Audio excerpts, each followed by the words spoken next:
Hello and welcome to a Smurd P video, and today we're looking at the Uncanny X-Men issue 10.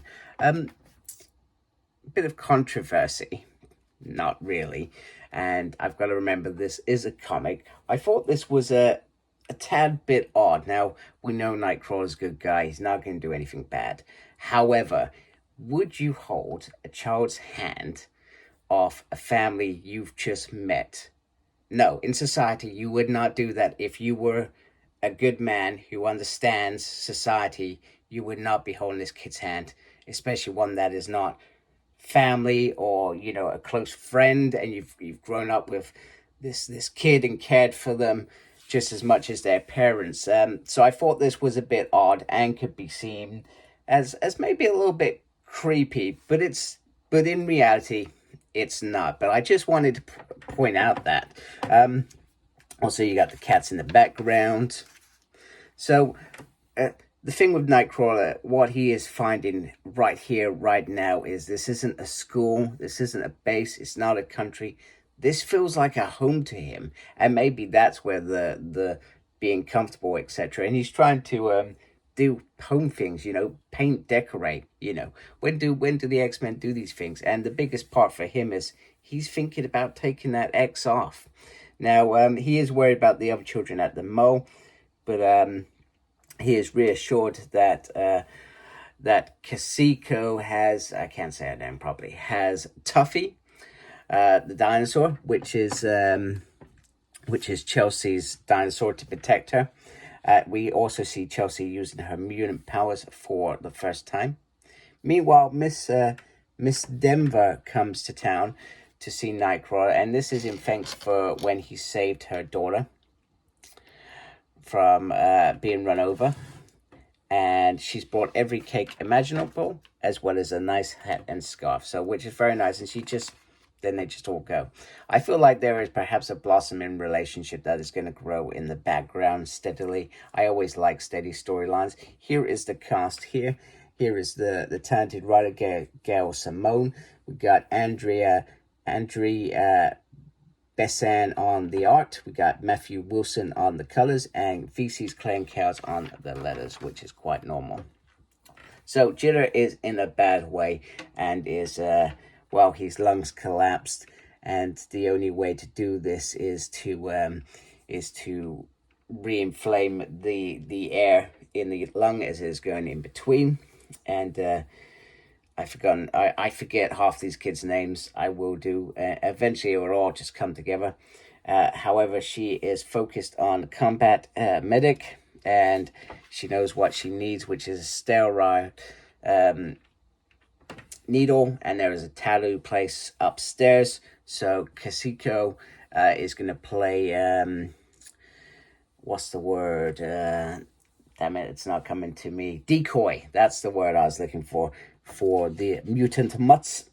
And they start chasing her, and Ransom is off to get this needle, and they get back, and she is slowly, time is up, but she is she's scared to do what it is. I think the countdown is the fact when she absorbs these I don't know,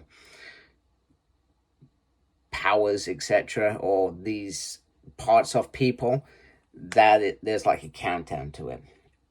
We've got the Warden and Trask arguing about killing children on there. Meanwhile, Nightcrawler is aware of it, and Tuffy becomes important because Tuffy was left at home, meaning he is not protecting Calico, who is in trouble as well. They get the needle in, job done, and Jitter is awake. Meanwhile, Calico is in real trouble as well. The Warden wants it all shut down as quickly as possible. Ransom is out there tackling it, and the defected hound starts going for people, which is the worst thing that could happen for the new base of the Wardens. So they have no powers that will actually affect the Mutts. However, they are going out there. They are a united front. I find it hard that the police got in there and controlled the scene and managed to keep Wolverine and Jubilee out because you could imagine if there was commotion even before the police were gone, they would have gone in. But I guess the point of this is showing how the children respond to such incidents. However, Jubilee says there are children in there that are saving people. And he's like, yeah, you know what? You go. So Nightcrawler joins the fray, and they are slowly starting to win. Slowly.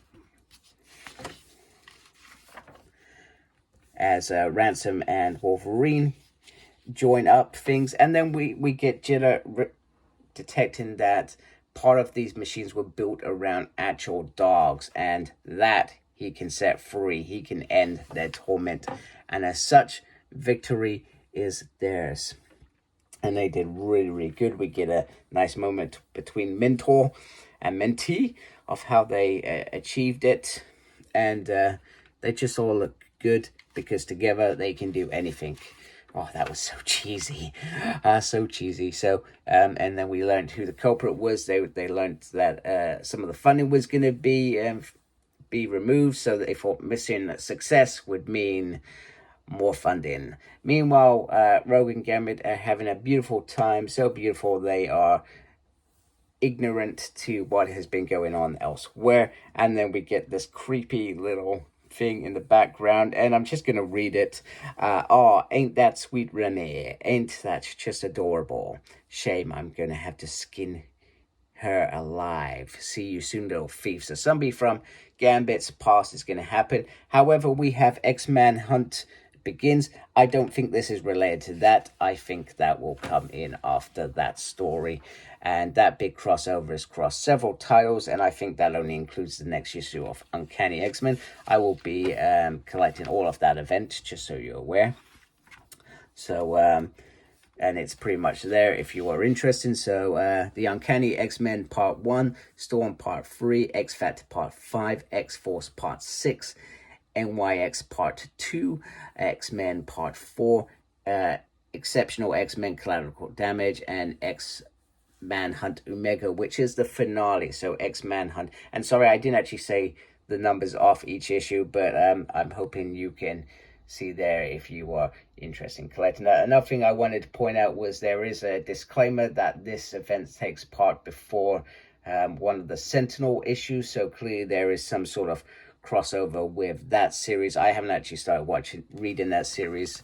I'm probably going to have to catch up at some point, because at some point I'm going to want to read the Manhunt event in its entirety. So, but yeah, I thought this was a good issue. I mean, I not really gripes, just observations really, but I thought this was quite solid. It showed the kids in action. I think the point was there was a couple of issues where Gail's had to create a filler in the series, and I think she's done a good job, and I'm satisfied as a reader that I enjoyed this. I thought it was quite fun, action packed, and we saw those characters grow a lot more. So anyway, without ado, thank you for watching. If you haven't subscribed to my channel, please subscribe. I really appreciate that. Thank you, everybody that is subscribed to this channel. Make sure you look after yourself. Very important these days. And as always, embrace geekiness. Take care. Goodbye.